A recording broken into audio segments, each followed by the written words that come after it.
Assalamualaikum, ketemu lagi. Kali ini kita akan melanjut kisah tentang Bung Hatta bersama narasumber kita yang rada nggak nyambung karena dia itu bukan ahli sejarah atau apa, tapi ahli pemrograman komputer. Mari kita sapa. Halo Gan.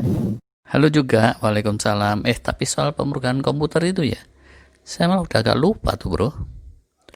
Waduh. Tapi kalau cerita Bung Hatta masih paham kan ya? Nah, hari ini soal Bung Karno atau Bung Hatta nih? Soal bangsa Bung. Walah, ya Bung Hatta dong kan, judulnya udah gede-gede kayak tadi itu kok. Ya. Oke lah. Yuk dilanjut. Dulu sudah kita sebutkan bahwa Bung Hatta masa kecilnya itu di Sumatera Barat.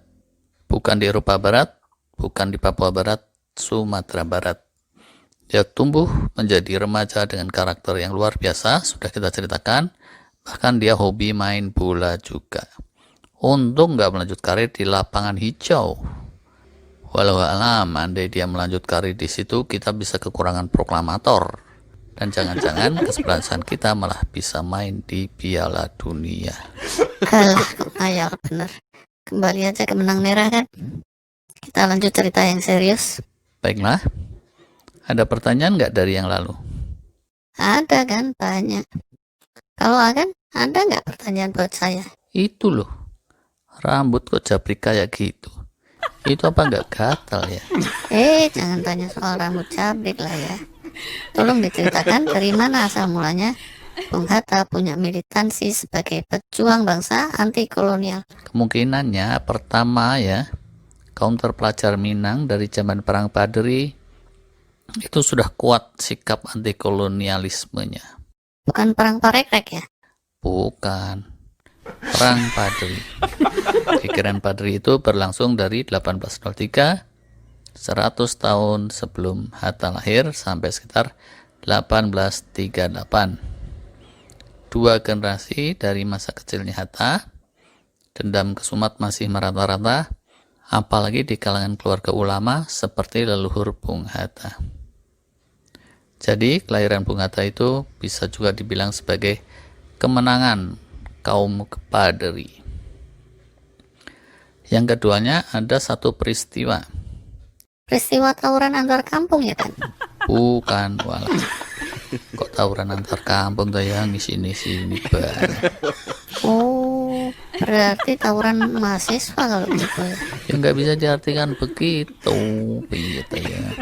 Jadi ya, suatu ketika seorang sepupu kakeknya itu ditangkap Belanda gara-gara dia menulis mengkritik oknum Belanda yang semena-mena. Dia digelandang sepanjang jalan lewat depan hidungnya Muhammad Hatta, lewat depan rumahnya dia dengan cara yang amat menghina. Batin Hatta menjadi panas. Kompor juga panas kan?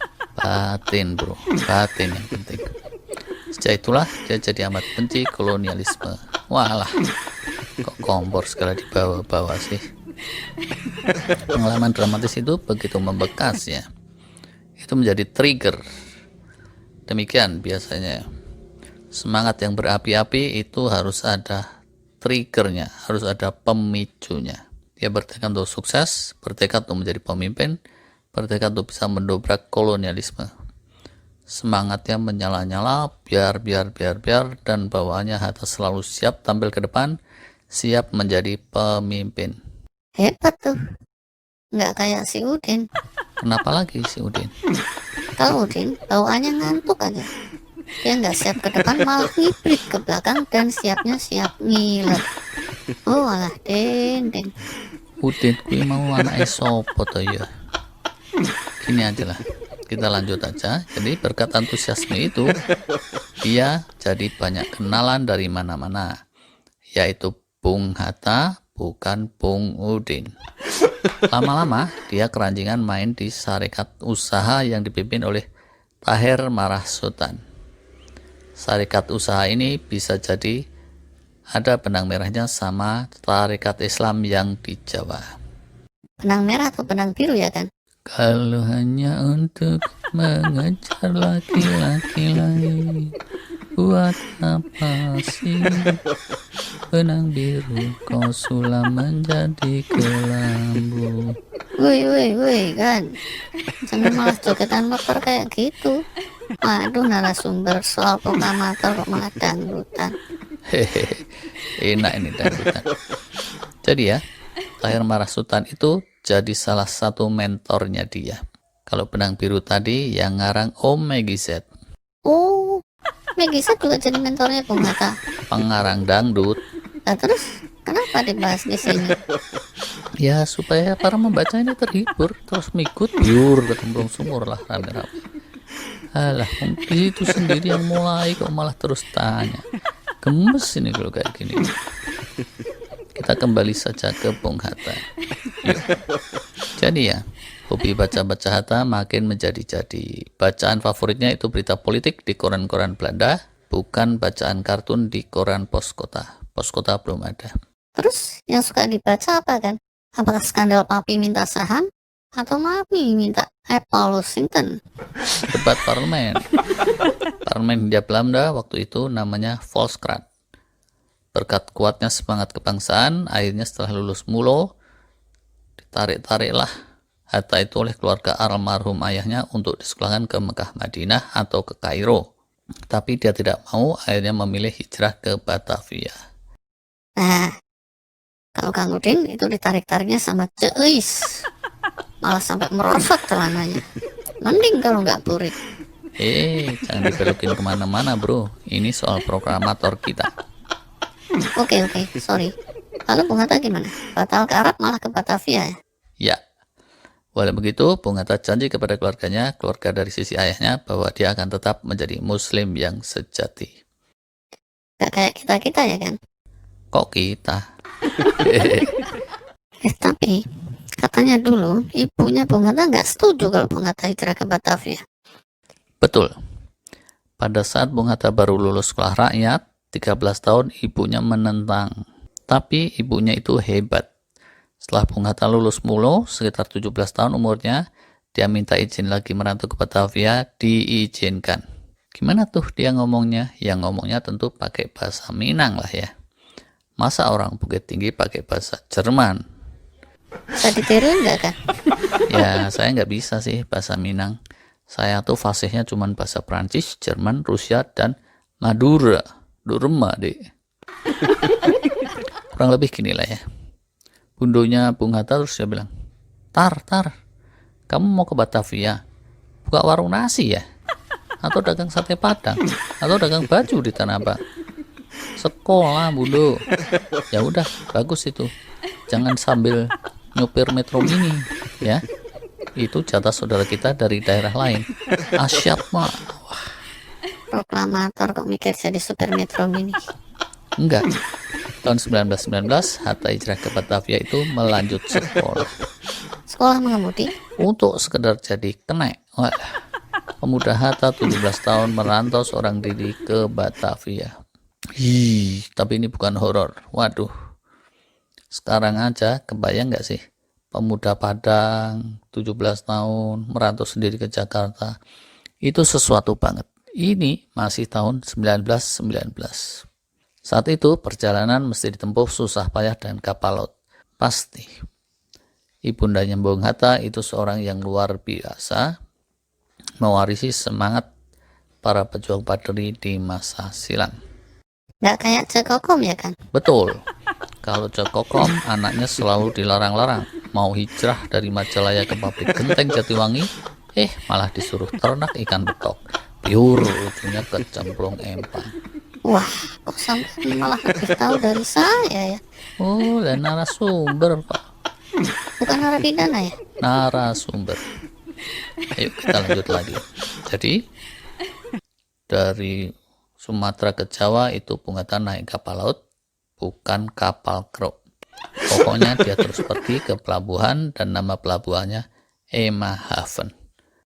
Bukan Emas Di Martini ya? Emmahaven. Wah, kok malah minggu. Nama orang dipakai main-main tuh ya.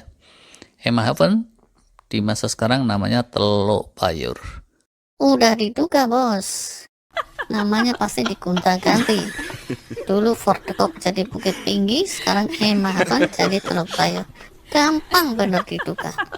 Kalau Batavia di zaman sekarang jadi Bataringan ya kan? Bisa. Batavia ganti nama jadi Bataringan, ambil 5 biji yang paling gede, jeder, terus dijedotin ke kepala jabrik. Wah, sadis.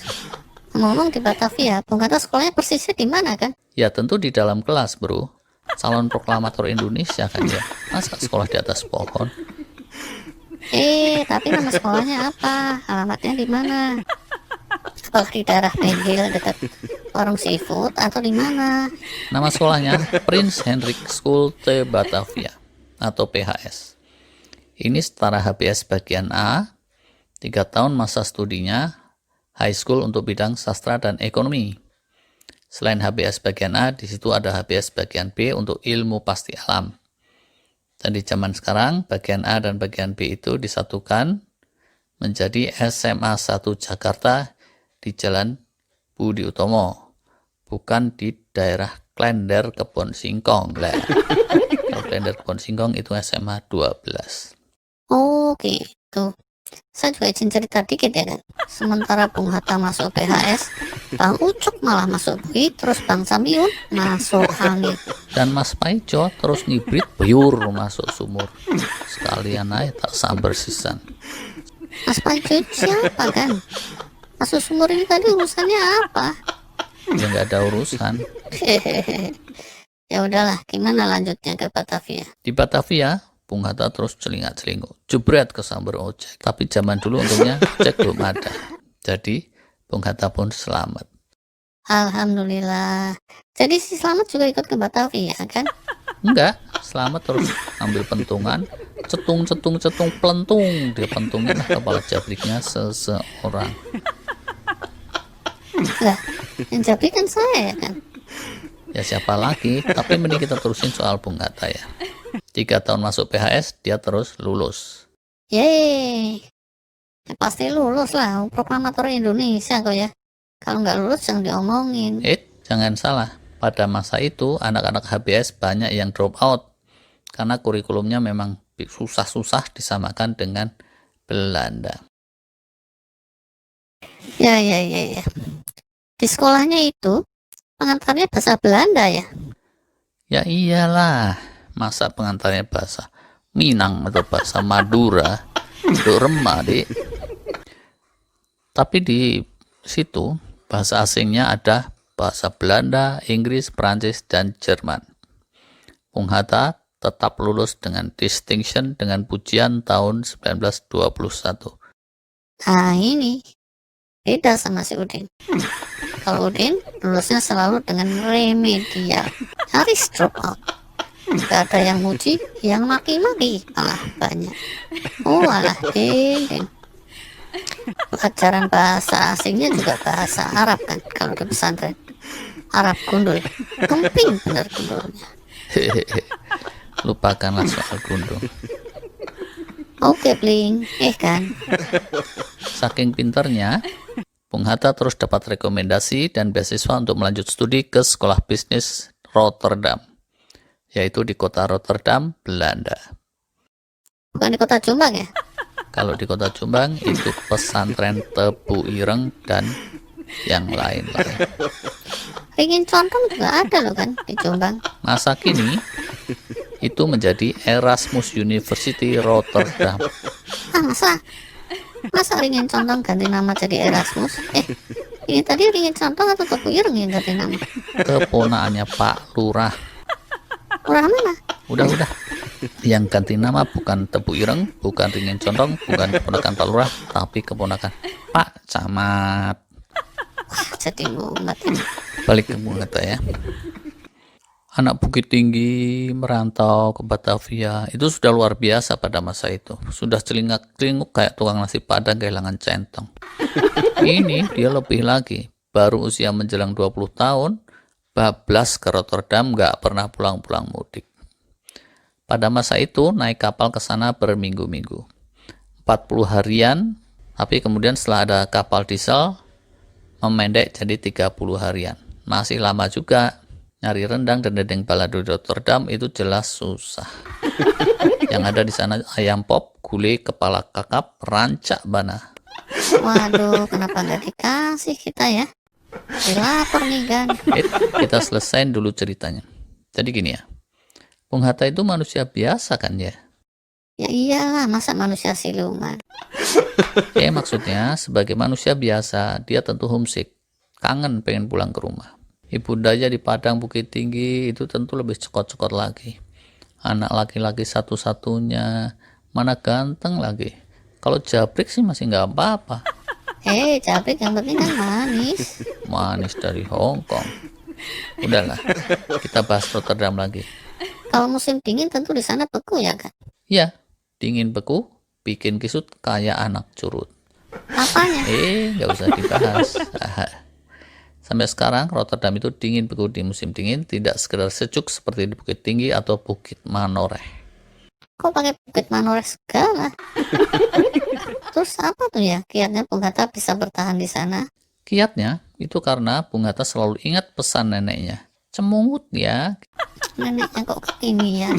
Sebelum sekolah ke Rotterdam, selama di Batavia, jiwa anti kolonial Bung Hatta makin terasa. Pedang juga rutin biasa ya kan? Semangat anti kolonial bro, yang penting. Waktu itu banyak tokoh nasionalis dan mulai rutin kasih ceramah-ceramah politik. Dia dapat mentor-mentor lagi. Antara lain yang paling berpengaruh menurut Hatta adalah dua tokoh senior di Yong Sumatranan Bon, yaitu Abdul Muiz dan Haji Agus Salim. Kalau Abdul Qadir pemain bola ya kan? Haji Agus Salim tukang bangunan malah. Mbuh, sakar. Oleh mentor-mentornya itu, Bung Hatta diajarin ilmu politik. Bukan ilmu silat ya kan? Ilmu silat juga, jurus tambok cie, ciat, jebret. Sama dilatih debus, terus diajarin bikin kue pancong. Gurih itu rasanya. Wah, kalau belok ke kue pancong mending kita stop aja lah sesi kedua ini. Ya udah, kita akhiri sesi kedua ini. Satu pelajaran yang penting di sini untuk generasi muda dan para orang tua. Kalau anak-anak kita mau sukses, titik awalnya selalu dari semangat, motivasi yang kuat. Ditanamkan sejak kecil, kemudian harus dilatih untuk hijrah. Kalau keburu 70 tahun telat ya kan? Nah, kalau keburu jadi ini aki-aki 70 tahun, bisa sih dibentuk karakternya. Cuma kalau terus disuruh senam-senam dikit, gemeter badannya. Belum apa-apa sudah dayek jebret melesat dengkulnya malah. Sadis. Kalau kita lihat mentor-mentornya, Bung Hatta itu sebetulnya juga muridnya Cokro Aminoto. Sebab Haji Agus Salim dan Abdul Muiz yang dia kagumi itu amat terpengaruh juga oleh Cokro Aminoto, sang guru bangsa. Nanti ya, kalau kita ikuti riwayat-riwayat tokoh lain, mereka juga umumnya berkembang pesat karena mempunyai mentor. Sakirun juga suka tuh kan? Dia suka naik mentor. Hah? Mentor kok dinaikin? Mentor miber. Walah, setan. Oke lah kan? Saya kira yang kedua segini dulu ya. Billahi taufiq wal hidayah. Wassalamualaikum warahmatullahi wabarakatuh.